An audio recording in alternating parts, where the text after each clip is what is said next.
Hi everyone, welcome to my channel stock market unlimited. तो देख लेते हैं किस तरीके का सिनेरियो रह सकता है 28 अक्टूबर के लिए, जो मंथली एक्सपायरी है निफ्टी और बैंक निफ्टी दोनों की।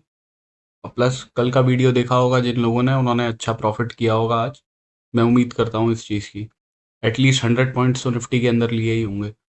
तो अब सबसे पहले अगर हम डेटा देख लेते हैं सारे प्लेयर्स का, तो सबसे पहले देखिए रिटेलर्स का डेटा अगर हम देख के चलते हैं तो हमें यहाँ पे क्या दिख रहा है नेट बेसिस पे कि इनकी पोजीशन स्लाइटली नेगेटिव हुई है पिछले दिन से।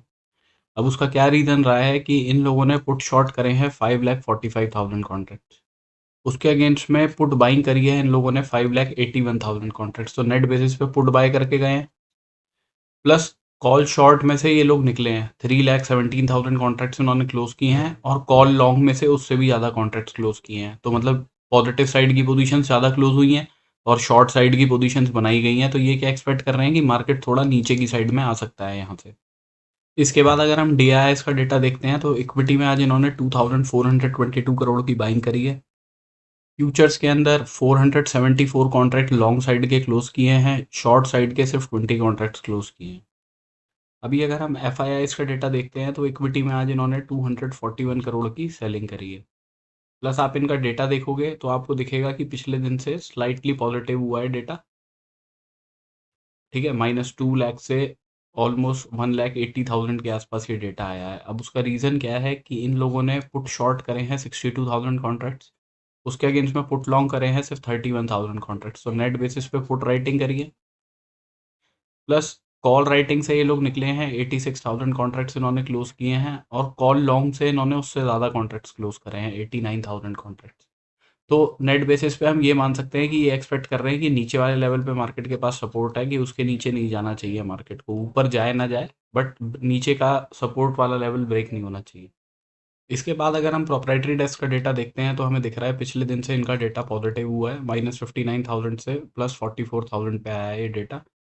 बिकॉज इन्होंने ऑप्शंस में 3,52,000 कॉन्ट्रैक्ट्स पुट शॉर्ट के बनाए हैं। उसके अगेंस्ट में पुट लॉन्ग जो है वो 3,39,000 कॉन्ट्रैक्ट्स करे हैं। तो नेट बेसिस पे ये लोग भी पुट राइटिंग करके गए हैं। ठीक है, तो ये भी एक्सपेक्ट कर रहे हैं कि नीचे सपोर्ट लेवल से तो नीचे मार्केट को जाना नहीं चाहिए।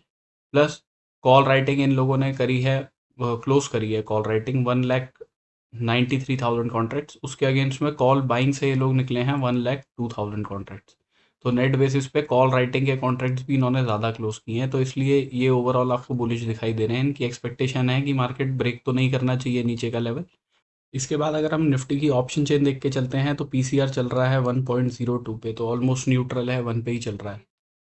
इन द मनी के अंदर कॉल राइटर्स ने अपनी पोजीशंस क्लोज करी है, इन द मनी के अंदर पुट राइटर्स ने भी पोजीशंस क्लोज ही करी हैं। ठीक है, कहीं पे कोई aggressive position in the money के अंदर जाके पुट राइटर्स की नहीं बनी, बट 25,900 26,000 वाले लेवल पे काफ़ी अच्छी पुट राइटिंग हुई है। ठीक है, तो मतलब आप मान के चलिए यही 25,900 वाला लेवल जो है ये मार्केट के लिए सपोर्ट का काम करना चाहिए। अगर ये भी ब्रेक होता है तो प्रॉब्लम आएगी, बिकॉज फिर बड़े प्लेयर्स के जो हैं वो ऐसे हिट करने शुरू करेगा मार्केट।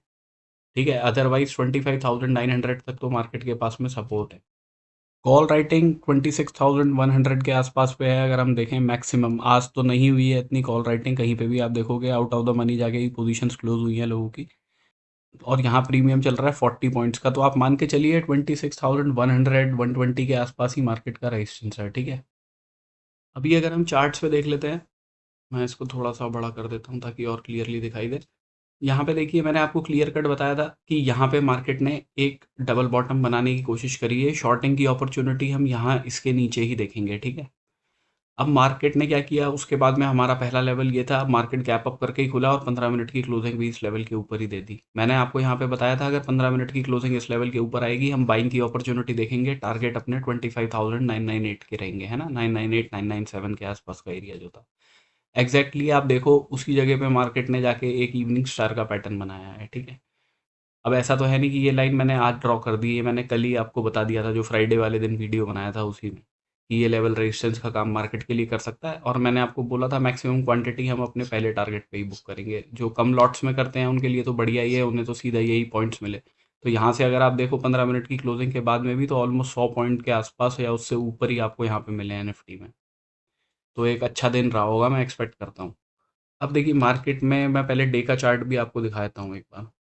अब देखिए डे के चार्ट पे हमें क्या दिख रहा है कि मार्केट ने ऊपर से रेजिस्टेंस लिया, 2 दिन नीचे की तरफ आया, अब यहाँ से पॉजिटिविटी दिखाई है।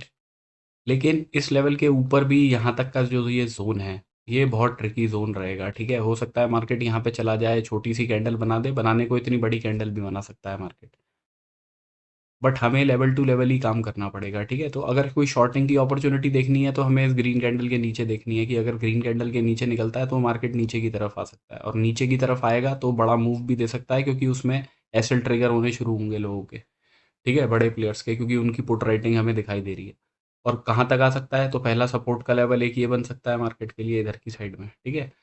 और दूसरा लेवल जो है वो यहाँ पे निकल के आता है, ये लेवल ऑलमोस्ट 25,500 के आसपास का निकल के आता है ना? ये तो काफ़ी दूर हो जाएगा वैसे, पर तब भी पहला जो हमारा यहाँ पे पॉइंट रहेगा वो ये है। ये पॉइंट कितना है? 25,670 के आसपास का लेवल निकल के आता है ये वाला, है ना? कि अगर यहाँ से शॉर्टिंग की अपॉर्च्युनिटी बनती है तो यहाँ तक के आपको टारगेट्स मिल सकते हैं उस केस में। अप साइड में देखिए मार्केट के पास में पहले रेजिस्टेंस तो ये वाला है, ऊपर की साइड में अगर इसको ब्रेक करता है कैंडल को, तो उसके बाद में भी अगर ब्रेक करेगा ऊपर की साइड में जाता है, फिर 265 260 के आसपास जो अपना ऑल टाइम हाई वाला एरिया है, वहाँ तक कहीं मार्केट जाने की कोशिश कर सकता है। तो अभी अगर हम 15 मिनट के टाइम फ्रेम पे देख लेते हैं तो हमें क्या दिखाई दे रहा है यहाँ पे। तो देखिए जब मार्केट अगर एक रिस्क जो लिया जाएगा वो यहाँ पे लिया जाएगा, है ना? जो आज का हाई लगा है कि अगर इसके ऊपर 15 मिनट की क्लोजिंग मिलती है हमें, तो मार्केट कोशिश कर सकता है ऊपर जाने की, और अपने इन वाले हाईस के आसपास तक कहीं पे जाने की कोशिश करेगा। तो उस केस में अगर क्लोजिंग हमें 15 मिनट की इस लेवल के ऊपर मिलती है, हमारे टारगेट्स रहेंगे 26,089 के, मार्क कर लीजिएगा इस वाले लेवल को। इसके बाद में भी फर्दर देखिए इस वाले हाई का ब्रेकआउट वगैरह आता है तो फिर वो दूसरा लेवल जो है वो पास में ही हो जाएगा आपका, 26,152 के आसपास का लेवल निकल के आता है, ठीक है? ये लेवल भी मार्क कर लीजिए, और इसके ऊपर तो फिर जो है वो अपना ऑल टाइम हाई के आसपास वाला एरिया है 26,265 का, ठीक है? तो 3 लेवल हैं ऊपर के। हमें अगर 15 मिनट की क्लोजिंग यहीं से मिल जाती है तो हमारे लिए पहला लेवल जो है 26,000 के आसपास वाला लेवल, यही यहाँ पे हमें मैक्सिमम क्वांटिटी बुक करनी है। अब देखिए शॉर्टिंग की साइड हम कहाँ पे देख सकते हैं? शॉर्टिंग की साइड हम देख सकते हैं या तो मार्केट इस लेवल के ऊपर जाए और क्लोजिंग ना दे, है ना? और आप एक चीज़ और नोटिस कर सकते हो कि अगर यहाँ पे क्लोजिंग भी दे देता है और उसके बाद में इमीडिएटली कोई रेड कैंडल बनाता है, तो क्या होगा? यहाँ पे आप सिनेरियो देखोगे ना तो आरएसआई थोड़ी सी बढ़ेगी, और यहाँ पे आपको दिखेगा कि प्रीवियसली आरएसआई यहाँ पे थी, और उसके बाद में जब रेड कैंडल बन जाएगी वो तभी आपको दिखाई देगी कि आरएसआई यहाँ से थोड़ी सी मुड़ रही है। तो वहाँ पे एक आरएसआई डाइवर्जेंस का सिनेरियो भी आपको दिख सकता है, ठीक है? तो अगर वो सिनेरियो दिख जाएगा तो हम एक शॉर्टिंग की अपॉर्चुनिटी देख सकते हैं। उसके टारगेट पहले रखेंगे 25,925 के, जो आज का ये मार्केट ने यहाँ पे लो लगाया है। इसके बाद में अगर मार्केट फर्दर ब्रेक डाउन करके आता है नीचे की साइड में, तो हमारे नेक्स्ट लेवल जो है, अब देखिए वो इस गैप के आसपास के भी हो सकते हैं, 25,027 के। अगर मार्केट सपोज कीजिए कोई गैप डाउन करके खुल जाता है, ठीक है, नीचे की साइड में खुलता है, तो ये जोन ना मार्केट के लिए सपोर्ट का काम कर सकता है, ठीक है? इसका ध्यान रखिएगा थोड़ा सा, बिकॉज हमें क्या दिख रहा है आज, अगर आप देखो हमें दिख रहा है कि बड़े प्लेयर्स ने पुट राइटिंग करी है, तो उन्होंने जो पुट राइटिंग करी होगी वो करी तो इसी लेवल पे होगी, यहीं से पुट राइटिंग करी होगी, राइट? तो वो इसी लेवल पे मार्केट को दोबारा से एक सपोर्ट देने की कोशिश करेंगे। तो इनिशियली अगर मार्केट गैप डाउन करके खुलता है और पहले नीचे की तरफ आता है, तो हो सकता है एक बार को यहाँ से थोड़ा सा सपोर्ट ले ले, ठीक है? उसका ध्यान रखिएगा। तो वो थोड़ा ट्रिकी सिचुएशन हो जाएगी हमारे लिए। उस केस में हम क्या कर सकते हैं, एक चीज़ ये कर सकते हैं कि मार्केट अगर यहाँ से ऊपर की साइड दोबारा जाने की कोशिश करता है, तो हम इस लेवल के आसपास देखेंगे कि यहाँ पे मार्केट रेजिस्टेंस ले रहा है या नहीं ले रहा। 925 से लेके 950 वाले लेवल के आसपास जाके कहीं पे रेजिस्टेंस लेता है मार्केट, तो हम शॉर्टिंग की अपॉर्चुनिटी देखेंगे और टारगेट उसके रखेंगे 25,827 के, ठीक है? बिल्कुल ही फ्लैट खुल जाएगा तो वो हमारे लिए बेकार मार्केट है। इस रेंज के अंदर अगर बिल्कुल मार्केट रहेगा तो हम उसे अवॉइड करेंगे, ठीक है? हमें चाहिए मार्केट इधर की साइड या इधर इधर वाले लेवल के आसपास, तब हमारे लिए अच्छा सिनेरियो बनाई बनेगा मार्केट के अंदर। इसके बाद अगर हम बैंक निफ्टी डिस्कस कर लेते हैं, तो बैंक निफ्टी में ही मैंने आपको ये वाला लेवल बताया था कि बैंक निफ्टी में 15 मिनट की क्लोजिंग इस लेवल के ऊपर आएगी, हम बाइंग की अपॉर्चुनिटी देखेंगे। हमारे टारगेट्स ऑल दो 58,300 तक के थे, मार्केट वहाँ पे गया नहीं, 200 के आसपास गया मैक्सिमम ऊपर की साइड में, और उसके बाद रुक गया। अब हो सकता है कल अगर गैप अप वगैरह करके खुल जाता है तो मार्केट हमारे टारगेट पे भी पहुंच जाएगा। बट ये है कि किसी ने अगर यहाँ से बाइंग की अपॉर्चुनिटी देखी होगी तो प्रॉफिट में ही रहा होगा, मैं उम्मीद रखता हूँ इस चीज़ की। अभी अगर हम गिफ्ट निफ्टी देख लेते हैं, तो गिफ्ट निफ्टी चल रहा है 2652 के आसपास, ठीक है? और हमारी क्लोजिंग है 26,013 पे, तो ऑलमोस्ट 30-40 पॉइंट के आसपास ऊपर है। तो देखिए वही गैप अप करके अगर मार्केट खुलता है तो ये भी अपने टारगेट पे पहुंच ही जाएगा कल।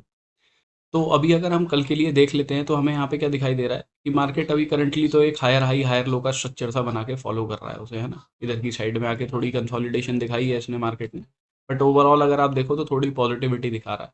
नेगेटिविटी तो हम इस लेवल के नीचे ही देखेंगे, 57,911 के नीचे। अगर 15 मिनट की क्लोजिंग इस लेवल के नीचे आती है तो हम शॉर्टिंग की अपॉर्चुनिटी देखेंगे। पहले टारगेट्स उसके 57,700 के रखेंगे, मैक्सिमम क्वांटिटी यहीं बुक करेंगे। फर्दर देखिए ब्रेकडाउन आता है, क्योंकि मैक्सिमम क्वांटिटी हम यहीं पे बुक करेंगे। फर्दर ब्रेकडाउन आता है तो नेक्स्ट टारगेट हमारे 57,342 के रहेंगे, ठीक है। अपसाइड भी जो देखनी है हमें वो इस लेवल के ऊपर देखनी है, 58,297 के ऊपर। अगर 15 मिनट की क्लोजिंग इस लेवल के ऊपर आएगी तो हम बाइंग की अपॉर्चुनिटी देखेंगे। टारगेट अपने 58,484 58,500 वाले लेवल तक के रखेंगे। मैक्सिमम क्वांटिटी यहीं पे बुक करेंगे। इसके बाद भी अगर मार्केट ऊपर की साइड में निकलता है तो नेक्स्ट लेवल आपका 58,714 का निकल के आता है। अगर मार्केट गैप अप करके खुलता है और 15 मिनट की क्लोजिंग इस लेवल के ऊपर नहीं दे पाता है ना, रिजेक्शन लेके नीचे की तरफ आ जाता है, तो भी हम यहाँ से शॉर्टिंग की एक अपॉर्चुनिटी देखेंगे। टारगेट अपने 58,000 वाले लेवल तक के रखेंगे उस केस में। मैक्सिमम क्वांटिटी यहीं बुक करेंगे। उसके बाद में अगर कुछ क्वांटिटी आप रखना चाहते हैं तो नीचे की साइड में नेक्स्ट लेवल मैंने आपके साथ में डिस्कस कर दिया, 57,700। इस जोन के बीच में ही कहीं मार्केट खुलता है तो वो हमारे लिए बेकार मार्केट रहेगा, हम अवॉइड करेंगे इस रेंज के बीच में मार्केट को। So this is my analysis for tomorrow. Thank you for watching my video guys, have a good day.